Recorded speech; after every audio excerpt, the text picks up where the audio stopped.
So, hello, magandang umaga, kauma.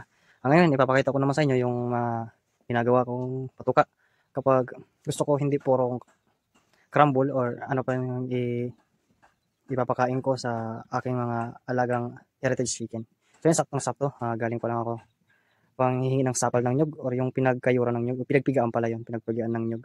Ayan, napakita ko sa inyo kung paano ko amaraan ko sa pagpapakain ng heritage chicken or mga paitlogin ko, pabo, pato, at yun nga, yung mga manok. Ito nga yung sapal ng nyog, sapal ng nyog ito. Ito naman yung natitira sa hinalo ko dati, napansin nyo sa anong episode yun, basta ito yung natitira. Ano yun po yung mga isang bulat kalahati po, yung 20 kilos, isang bulat kalahati ng pagkain ko sa mga alaga ko dito sa poultry ko. Yung poultry ko. Malapit lang sa bahay namin. Then, paghaluin naman natin.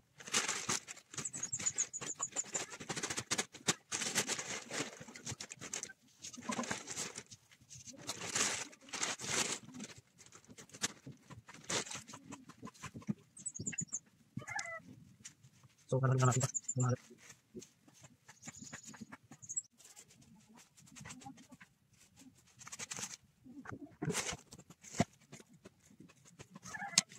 Then, tapos na.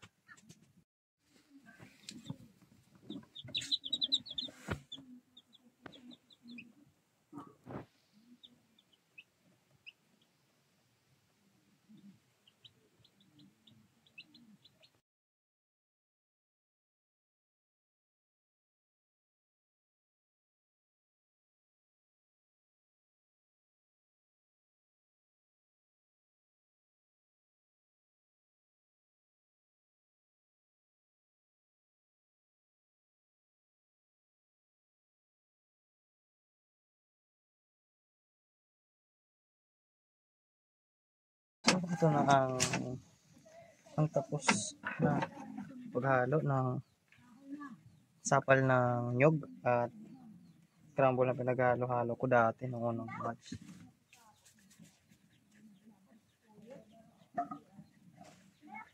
Ayan, lalagyan natin ng tig 1,000. Tig 1,000 yung gagamitin natin para tuloy-tuloy yung pangingitlog ng mga alagang nating manok, pato, pabo, at dito, kalapate pwede rin. Yan nga. So, ganito yung sa umaga nilalagay. Pero ngayon, try natin kasi bibili ko lang ngayon ng ig 1,000. Ig 1,000, battlecock, baka naman. So, ito yung gamit ko. Na-discover ko lang to din sa internet, sa YouTube, sa Google, na maganda yung epekto nito sa mga alagang sa poultryhan. Kung may gusto kayong suggestion, mga gusto nyo yung mga mali kong ginagawa at mga dapat tama na, comment nyo lang po sa comment section at kung paano yung tamang paggamit nitong ig 1,000. Tapos vitamin po, yun lang po.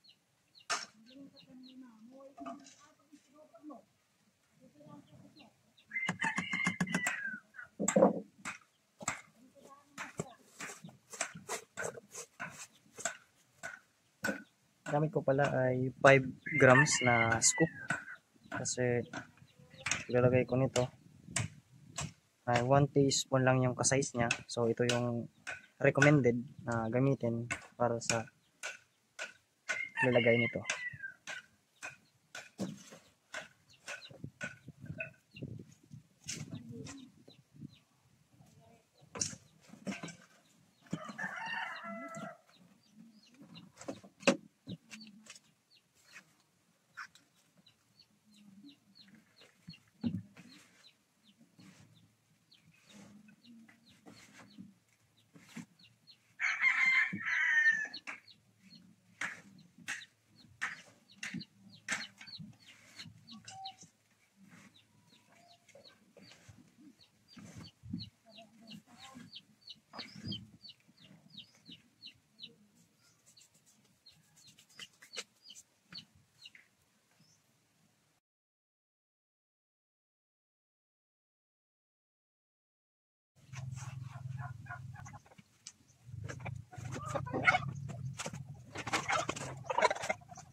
ayun na, nailagay na natin yung mga sisiyo na nasa loob ng incubator sa nanay. Pinasama ko lang muna kasi gagawa ako ng kulungan nila para doon na lang sila magkapakapak maglabas-labas.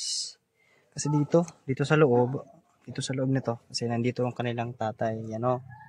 Yan yung tatay nila. Yan o. Yan po siya, yung tatay, yung salarin ng mga sisiyo. Yan po yung tatay. So abangan nyo guys, yung paglilipat ko ng mag-iina doon sa bagong kulungan nila. Abangan nyo.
So, ayun nga guys. Yung nakikita nyo, nasa loob ako ng ginawa ko ng itlogan. Nakikita nyo, may itlog ng pato at pabo. Nandiyan yan. Tingnan natin kung sino yung magaling maglimlim. It's a science experiment. So, suggestion ko lang po sa ulit-uli. Kung ano mang sinasabi ng mga ibang tao sa mga katulad ko na kasi simula pa lang mag-aalaga ng pabo, pato, manok. Huwag niyo pong pansinin. Manood na lang po kayo sa mga may mga karanasan, sa mga expert na sa pag-poultry, sa pag-aalaga ng mga tulad ng mga inaalagaan ko. Sa akin, share ko lang din. Ito lang din ay nakuha ko sa mga marurunong. Ako lang po ay nagmamarunong.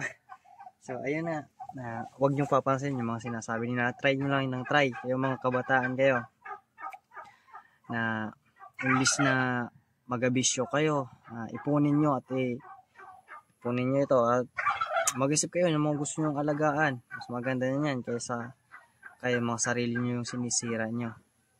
See, peace. Bye.